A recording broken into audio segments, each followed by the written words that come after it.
भाई एक लहंगा के जाली कमर हिलावतिया माल बंगाली फाटस भाई एक लहंगा के जाली कमर हिलावतिया माल बंगाली एक बम गोला दोनों हिलेला एक बम गोला दोनों हिलेला एही पर सबके मन बा अरे ढोरी के नीचे एकर एटीएम मशीन बा डाला डालो ए भाई डाला डाला ढोरी के नीचे एकर एटीएम मशीन बा डाला डालो ए भाई डाला डाला फाटस भाई एक लहंगा के जाली कमर हिलावतिया माल बंगाली फाटस भाई एक लहंगा के जाली कमर हिलावतिया माल बंगाली एक बम गोला दोनों हिलेला एक बम गोला दोनों हिलेला एही पर सबके मन बा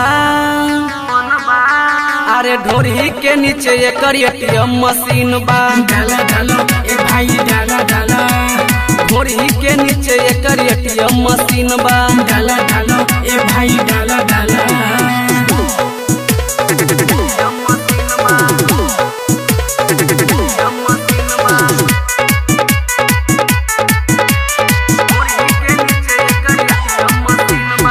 तोरा जवानी पर धइले बयासा देख के मुहबा से चुवता लासा तोरा जवानी पर धइले बयासा देख के मुहबा से चुवता लासा एकर जवानी आज खरे लुटाई छोरा छवारी सब पैसा धराई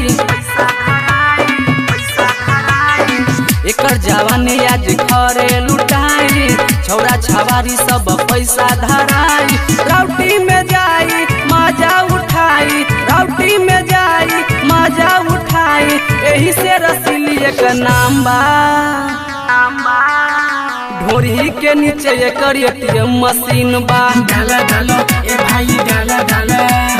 ढोरी के नीचे एकर एटीएम मशीन बा डाला डालो ए भाई डाला डाला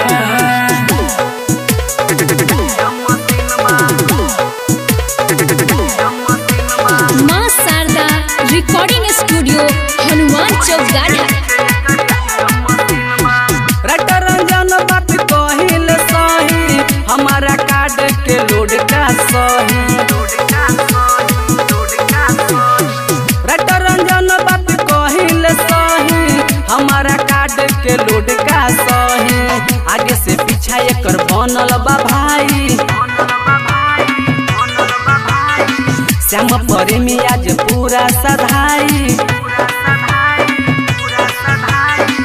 आगे से पीछा एकर बनल बा भाई श्याम प्रेमी आज पूरा सधाई केहू डालेला केहू निकाले केहू डालेला केहू निकाले एटीएम में पैसा खत्म बा अरे का कहता रे बबुआ ढोरी के नीचे एकर एटीएम मशीन बा डाला डालो ए भाई डाला डाला ढोरी के नीचे एकर एटीएम मशीन बा डाला डालो ए भाई डाला डाला